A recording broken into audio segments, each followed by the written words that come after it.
일본이 대놓고 대한민국의 장갑차가 시대에 뒤떨어졌다는 비난을 해 우리 국민들을 분노케 하고 있습니다. 바로 우리 육군의 주력 장갑차인 K200A에서 성능 결함이 발견됐다는 사실이 일본에까지 알려지면서 한국군은 구식 무기를 고쳐 쓴다며 조롱을 듣고 있는 것입니다. 국방기술품질원 조사 결과 실제로 K200A1이 혹한 상황 중 유압모터에서 기름이 새는 현상이 있었는데요. 이에 한국은 부품 개선을 통해 문제를 해결했습니다. 그럼에도 일본은 K200 장갑차가 약간만 바꾼 것이라며 우리 K200 장갑차와 일본의 신형 장갑차를 비교하면서 잘난 척을 하고 있습니다. 그러나 이는 자신들의 실상을 몰라도 한참 모르는 어리석은 주장입니다. 현재 일본이 사용하는 기갑 장비 중 상당수는 우리 K200보다 오래되었음에도 이렇다 할 개량조차 받지 못한 고철 수준의 장갑차입니다. 한마디로 일본이 우리를 깔 만한 건덕지가 없는 것이죠. 하지만 일본은 계속해서 16식 기동전투차 등의 신형 장비를 앞세우며 한국보다는 일본이 최강이라 떠들고 있습니다. 이에 분노한 대한민국 국방부에서는 120mm 자주박격포와 레드백 도입 K200A2 개량 계획을 발표해서 일본을 경악하게 만들었습니다. 일본이 입으로만 떠들 때 우리 대한민국은 신무기 개발이라는 행동으로 맞선 것입니다. 그래서 준비했습니다. 오늘은 일본이 조롱하는 K200 장갑차의 궁극 개량형인 K200A2에 대해 알아보겠습니다.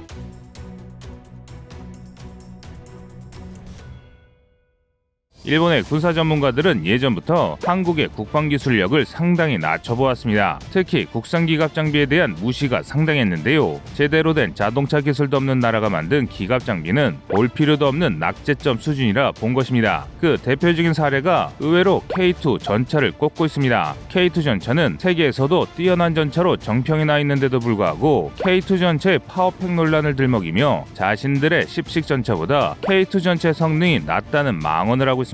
최근에는 대한민국 기갑부대 핵심 전력인 K200 장갑차의 결함 논란으로 우리 군을 조롱하고 있는데요. 바로 K200의 개량형인 K200A1에서 성능적 결함이 발견되었기 때문입니다. 실제로 전방부대에서 기온이 낮아지는 겨울마다 장갑차 내부에서 오일이 새는 문제가 발생했던 것은 사실입니다. 보다 정확히 말하자면 장갑차 냉각팬의 유압모터에서 발생한 문제였는데요. 실제로 11월부터 3월까지 혹한기 기간에 차량의 약 60%가 누유가 되는 문제가 발생했습니다. 이에 야전부대 정비의 애로사항이 커지게 되었는데요. 바로 이러한 점을 일본이 조롱한 것입니다. 그런데 황당하게도 이로 인해 국내 일각에서 일본의 의견에 동조하는 목소리가 커지고 있는 상황입니다. 한국의 방산기술력으로 개량형을 만들었기 때문이라고 주장하는데요. 상황이 이렇게 되자 열받은 우리 군은 문제점을 찾아내 개선할 것을 국방기술품질원에 의뢰했습니다. 한편 국방기술품질원은 야전의 운용 환경을 분석했고 그 결과 포장도로나 야제에서 운용 시에 유압모터의 내부의 회전축이 진동으로 인해서 흔들리는 현상을 발견했습니다. 또 회전축을 감싸고 있는 고무 재질의 오일실이 겨울이 되면 굳어버린다는 문제를 찾아냈습니다. 그리고 이를 통해 오일실이 회전축의 흔들림을 따라가지 못해서 틈새가 생겨 그곳에서 대량의 기름이 샌다는 것을 알아냈습니다. 심지어 이것은 국산품만의 문제가 아니었는데요. 해외 도입품에서도 동일하게 문제가 발생했습니다. 따라서 국산을 외산으로 대체한다고 근본적인 문제 해결도 불가능했습니다. 그래서 기품원은 새로운 방식으로 이용해 그 문제를 해결했는데요. 국방기술품질원은 주원인인 회전축 흔들림 방지와 오일실의 저온 탄성 증대를 위한 연구를 시작했고 영구 진동 충격에 강한 불소 재질의 FKM 소재와 저온에 강한 합성 고무 재질의 NBR 소재를 결합한 혼합 이중 오일실을 개발했습니다. 개발된 제품은 환경 시험 결과 영하 25도 이하에서는 이전보다 뛰어난 누유 방지 성능을 입증했는데요. 이후 11월부터 3월까지 전방부대에서 야전 시험을 해본 결과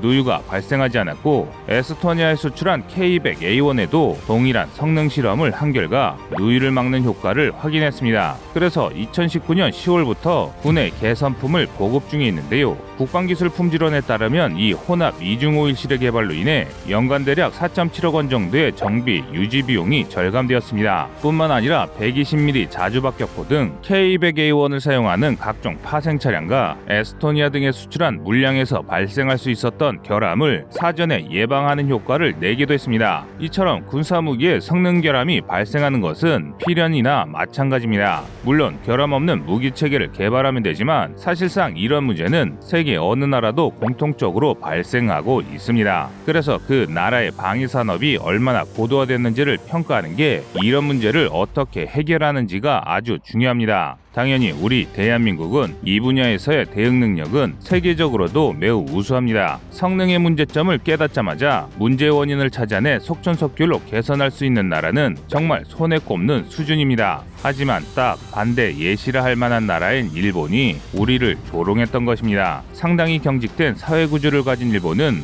모든 것을 매뉴얼대로 처리하는 경향이 강합니다. 그래서 수동적인 태도를 취하다가 전투력 강화의 골든타임을 놓치는 경우가 허다합니다. 일례로 일본이 보유한 유일한 기갑사단이자 일본 최강의 지상부대인 제7기갑사단이 있습니다. 제7기갑사단은 과거 냉전 시기에 고립된 상황에서 소련의 홋카이도 침략에 대비하기 위해 강력한 기갑부대로 구성된 전투사단입니다. 특히 이 사단에 소속된 전차는 약 200대로 육상자위대 전차의 약 3분의 1을 보유하고 있는데요. 그래서 우리 군에게 마땅한 3세대 전차가 없던 80년대까지만 하더라도 일본의 제7기갑사단은 우리가 감히 넘볼 수 없는 아시아 최강의 기갑 부대였습니다. 그러나 이제는 옛날 얘기에 불과합니다. 바로 대한민국이 수적 우세뿐만 아니라 성능적인 면에서까지 일본을 추월해버렸기 때문인데요. 현재 제11 보통과연대에는 세계의 89식 장갑차 중대와 세계 73식 장갑차 중대로 편제되어 있는데요. 그런데 73식 장갑차의 구식화가 아주 심각합니다. 73식 장갑차는 중량 14.7톤, 전장 5.8m, 전폭 2.8m, 전고 2.2m에 300마력 엔진을 탑재한 장갑차로 이는 우리 K200 장갑차와 대등한 성능입니다. K200 장갑차는 중량 13.2톤, 전장 5.5m,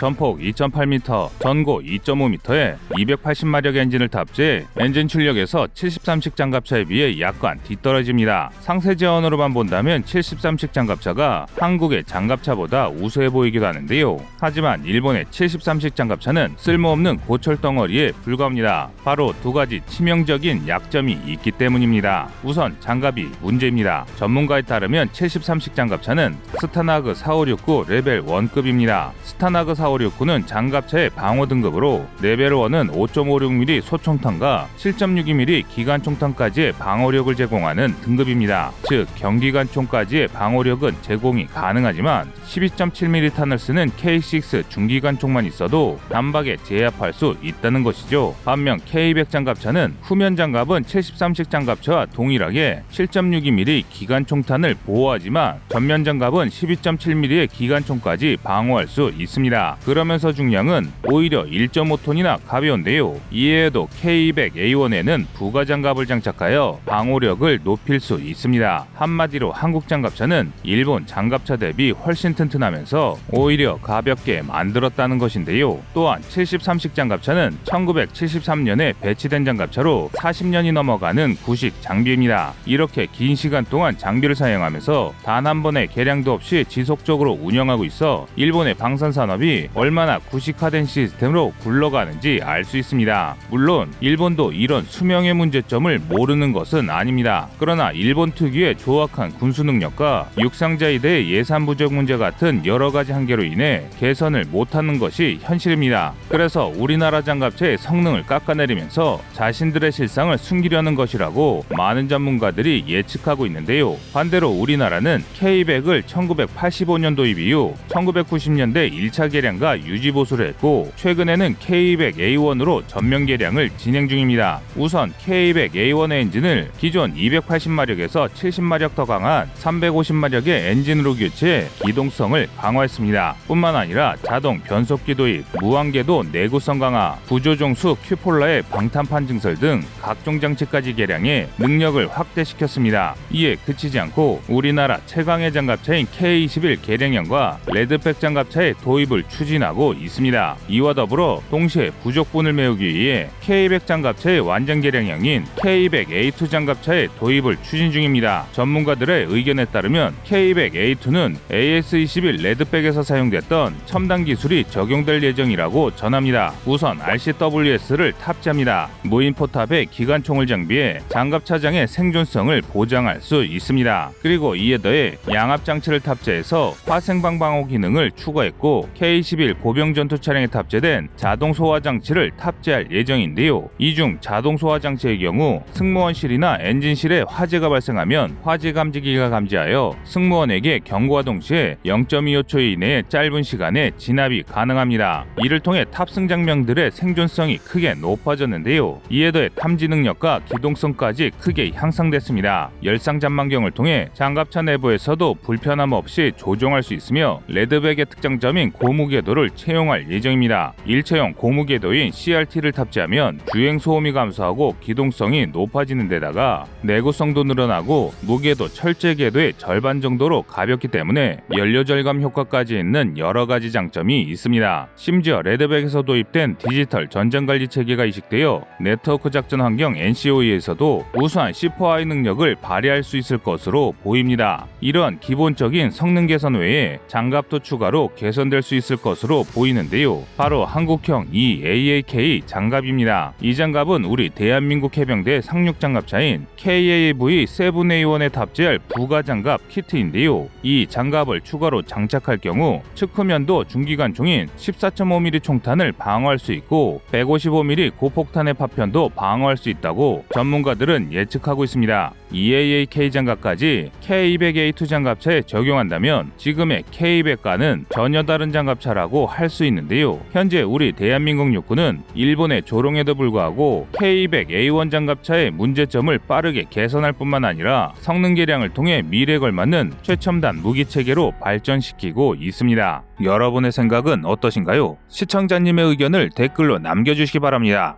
여러분의 좋은 의견이 좋은 영상을 만드는데 많은 힘이 됩니다. 이상 꺼리투브였습니다.